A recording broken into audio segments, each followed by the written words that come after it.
Greetings, everyone, and welcome to a very special episode of Music is a Journey. This is March 14th, and this marks the 8th birthday of the channel. March 14th, 2018 was when I uploaded my first Music is a Journey style video where I sit here at a table with a bunch of CDs behind me and talk about albums and stuff.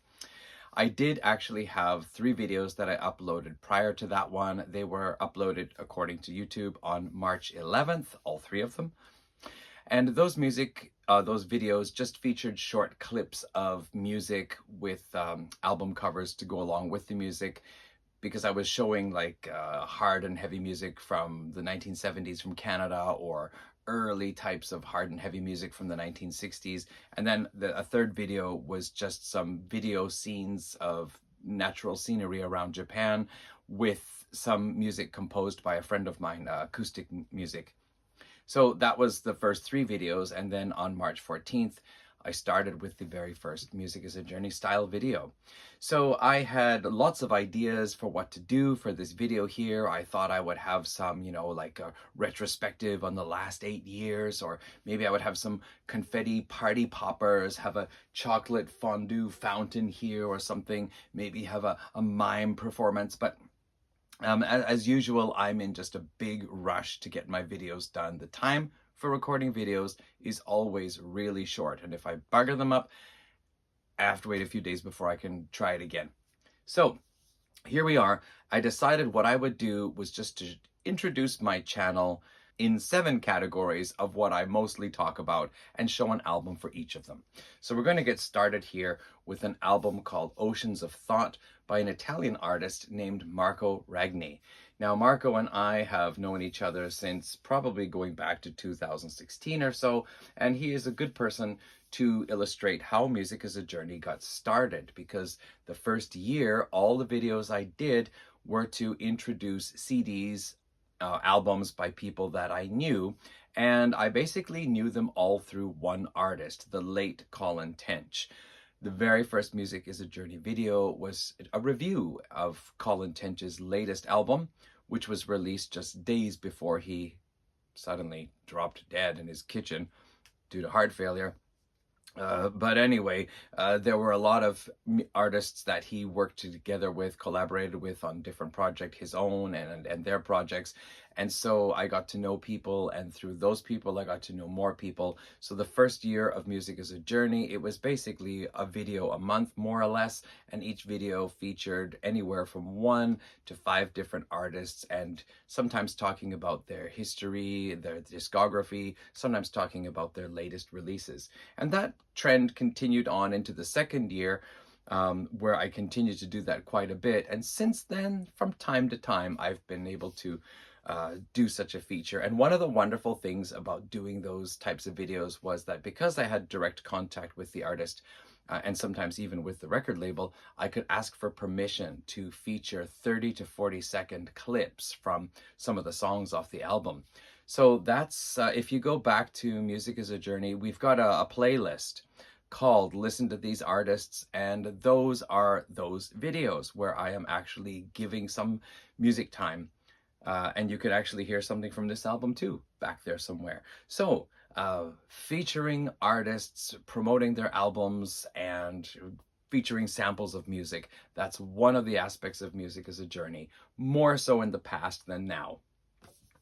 So another thing is that Music is a Journey actually began as a blog, a WordPress blog, because I was really getting into progressive rock, of course exploring all the classic stuff, but getting into a lot of the modern day stuff too. And one of the things was I liked to write about the things that I discovered. Now, in the beginning of the second year, 2019, of Music is a Journey, still the first year technically, but anyway, there was a book called Citizens of Hope and Glory, The Story of Progressive Rock by Stephen Lamb. And in that book, he talks about the history of progressive rock, and 62 albums are featured and reviewed that he regards as gateway albums. If you want to get into prog, these are some of the albums you might want to listen to. And one of the ones that was in that book was this one here. This is a Norwegian band called Anekdoten, and their album Nucleus. This goes back to I can't see that, 1995 maybe, anyway, mid-90s. This is a rather modern day sounding prog band with also some pretty heavy stuff in there as well. I have not listened to it for quite some time. I'm not sure how many albums they have out. I have one other one that was maybe from 10 years ago or so. So representing Music is a Journey's exploration of progressive rock, this is Anekdoten. So of course, as everybody I think knows, I started out a heavy metal fan. That was my first love in music. That's what I listened to mostly, almost exclusively anyway, during the 1980s, with a few exceptions here and there. But during the 90s, I kind of walked away from the metal scene. I just didn't really like the way things were going, and it took me some time to get back to it. But from about 10, 12 years ago, I finally started exploring the metal scene again and picking up where I left off, finding lots of things that happened in the meantime. And so representing Music is a Journey, exploring metal music, this is Rivers of Nile and their album Monarchy. Now, I actually first heard about Rivers of Nile with their video. It was a really psychedelic looking hippie type video with death metal, but with saxophone, and it was just really cool. Now, I think that album is called Where Owls Know My Name, and that's not the one I ended up getting. Either this one was cheaper, the other one was not available, or I don't know, for whatever reasons I got this one first. But it is still also a pretty good album, and I think this is the one that came before the one with the crazy saxophone solos. So anyway, Music is a Journey, a channel that is also into metal, and here it is with Rivers of Nile. So one of the things I really love is the history of heavy metal. I love digging back into the 1960s, finding those like heavy songs, lots of distorted guitar, going through the 1970s and the evolution of metal going into the 80s and beyond. But one of the other things that really fascinates me is the history of the usage of the term heavy metal. And so representing my fascination with the history of heavy metal, here's Sammy Hagar, Musical Chairs, and this is fresh in the door. I mean, it's still in the shrink wrap. So Sammy Hagar, heavy metal, what are you talking about? Yeah, the dude can rock out, but is he heavy metal? Well, there's a reason why I got this album. This is my first Sammy Hagar album on CD. Back in the 80s, I used to have Standing Hampton on cassette. And Standing Hampton and the CD have something in common. Standing Hampton has a song called Heavy Metal. And that is a really heavy, hard-rocking song. Not really metal by today's standards, but certainly probably back in 1981, it would have been called heavy metal. Now, there is a song on here. The opening track is called Turn Up the Music. And near the end of the song, there's a line where he sings that heavy metal music. This is what's really interesting for me, is when people started using the term heavy metal for music in song lyrics. This goes back to 1977. There's one other band in 1977 that I'm aware of that also used the term heavy metal for music. And that same band, Triumph from Canada, used it in a song on their debut album from 1976. Prior to that, heavy metal was not used directly in reference to music. It was for other things. So one of the things I'm always keen to find out is if there are any other songs from the 70s that use the term heavy metal in the lyrics. So here it is for my fascination with the history of heavy metal and exploring the usage of the term over the years. Standing Hampton. Musical Chairs by Sammy Hagar. One of the things that is very common on Music is a Journey is while we're recording a video, there will be a cat outside the door meowing. We're going to ignore her this time. So as everybody who watches my channel regularly knows, I am from Canada and I'm a big fan of Canadian music. I might be exploring Canadian music of the 60s in one year. I might be exploring Canadian metal of another year. I might be introducing a new band I got into in another year. So representing my love for Canadian music, this is the band Chilliwack. A lot of people know Chilliwack for the song My Girl, Gone, Gone, Gone. Gone, gone, gone, she's been gone so long, she's been gone, gone, gone so long. You might have heard that one. But in Canada, Chilliwack actually had a lot of hits on the radio like Lonesome Mary, Crazy Talk, Meow, Meow, Meow. That is not a song by Chilliwack. I have to pause the video for a moment. Now this album here is called Lights from the Valley. I think it's from 76 or 77. Looks like it says 77. This is actually my favorite Chilliwack album. They are a melodic rock band, just a touch of progressiveness in places because they are all very talented musicians. But there's also some really strong vocal chorus melodies on here, which I really like. And I think it was Looking for a Place, which is track 4. That almost sounds like a song Yes could have done with those, like 3-part vocal harmonies. So really cool stuff. My favorite album of theirs. There is one problem with this one, however, and that is in the notes inside. They say that the master tapes for this album were not in pristine condition. And so although they tried to reproduce the sound onto CD as well as possible, there are some moments where the music gets a little bit warbly in places, and that can't be helped, or at least maybe AI could fix it up now, but back at the time the CD came out, they weren't able to do that. So there is that, but aside from that, this is a really strong album. So Chilliwack, Lights from the Valley, representing Canadian music on Music is a Journey. So another thing, as you all maybe know, or many of you know, is that I live in Japan. And I've been here for 25 years now, coming up to 26. I do listen to a fair bit of Japanese music, but I don't specifically pursue it for the most part, like other people might. And it might be a strange thing to think, well, you live in Japan, why don't you dig really deep into it? I did when I first came here. I have my favorite bands, and from time to time, I pick up something new. But last year, I really jumped in deep to the shoegaze, dream pop, and indie pop scene in Japan. And I picked up a lot of albums that I was really happy with, which expanded my Music is a Journey collection of CDs here. This year, though, I'm finally taking the dive into the all-female hard and heavy band selection that comes from Japan. And I am going to show a band called Nemophila and their debut album, Revive. Now, actually, I have a couple of other Nemophila albums. This band so far has turned out to be my favorite of what I've heard.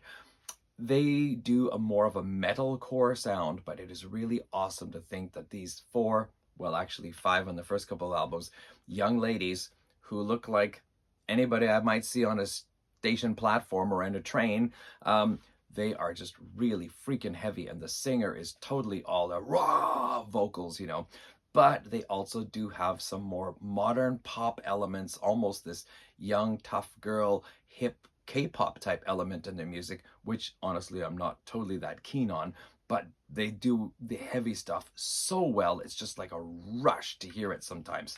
So I'm showing this album because I just picked it up recently, used, and one of the cool things was that when I opened it up, I found a card inside with all 5 member signatures. There are people selling these on the online flea market, like cards and photos. They add an extra 1,000 yen or 2 to the price of the CD if you want to get the signed thing to go with it. This one here, I picked up for a normal used CD price, and then it came with this lovely bonus inside. So I'm really thrilled about that. As far as the Japanese all-female metal bands go, I am preparing to do a video for that probably in about a week or so. So if you're interested, watch out for that. Now, the final aspect of Music is a Journey is fairly new. It's just been the last couple of years, maybe 2.5 years. I have been introduced to the vinyl community. Now, the vinyl community is largely built up of record collectors, people who love to collect vinyl. However, a lot of those people also collect CDs, and a lot of the ones who collect only vinyl have a lot of similar tastes to me. Plus, they have a lot of stuff. People introduce albums that I've never heard about, bands I've never heard about, and sometimes I decide to check them out.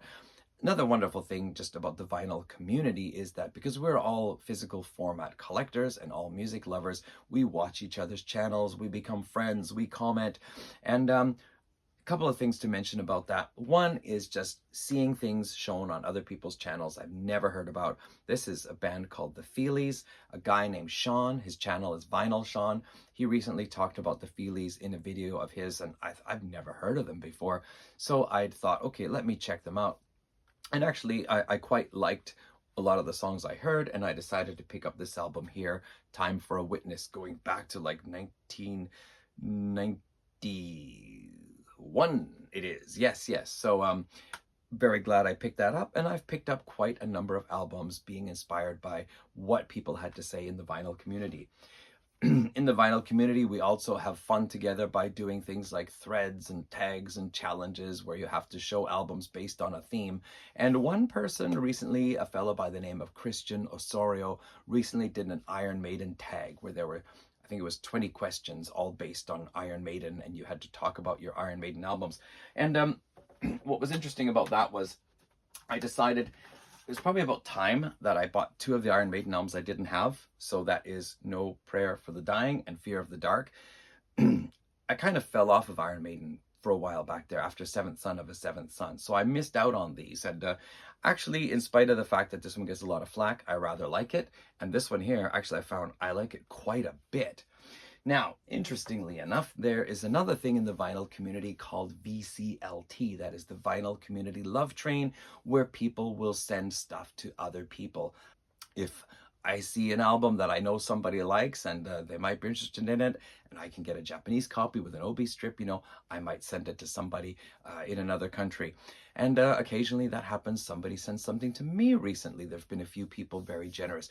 But I want to mention this here. I came home from work tonight and there was a mysterious box sitting where my mail usually goes. And I thought, all my orders are in. I'm not waiting for anything else. What is this? And so I took it upstairs wondering what on earth did I order. And it was from CD Japan. And I opened the box. It's already been opened. Sorry, it's not an unboxing entirely. And I know what the contents are. But as part of this video here, I would like to show this to you. Somebody out there knew that I was thinking to get the Blaze Bayley Iron Maiden albums. Somebody knew I was thinking about it. Somebody knew, I don't know, that people have been talking about them. I know they get a lot of flack, but some people have been saying, hey, they're not so bad. And I thought, you know what? I really will have to get these. And I put them on standby in my Amazon shopping cart. Somebody, and I don't know who it is, thought to get them for me. And I saw the bill in here. I mean, that's a nice bit of coin they had to turn to get these for me. So I don't know who sent these to me, but you know what? The timing is awesome because, hey, this is Music is a Journey's 8th birthday. So this is Music is a Journey's 8th birthday present. Thank you so much, whoever you are. There are a few people I suspect, but those usual suspects recently did send me something, so I'm not really sure who this could be. Show yourself so I can thank you properly. Anyway, there you go. So that is what the vinyl community is about. Music is a Journey is very pleased and proud and happy to be part of the vinyl community. And that is more or less the end of this video because now I have to go and do something else. So thank you all for watching. Everyone who's been a part of the Music is a Journey comment gang, the like gang, the views gang, whatever you have done to help keep this channel going. All right, I'm keeping it going, but you people make it worthwhile keeping it going. Thanks to everybody anyway. My vinyl community friends, people who are not in the vinyl community who regularly watched my videos in the past and left comments, or people who just show up, once in a while or even just for one video. Thanks everybody. That's it. I'll be back with another video, hopefully not a rushed one, in about a week or so. So everybody take care, have a wonderful weekend, and we are off to year 9. Cheers all. Bye.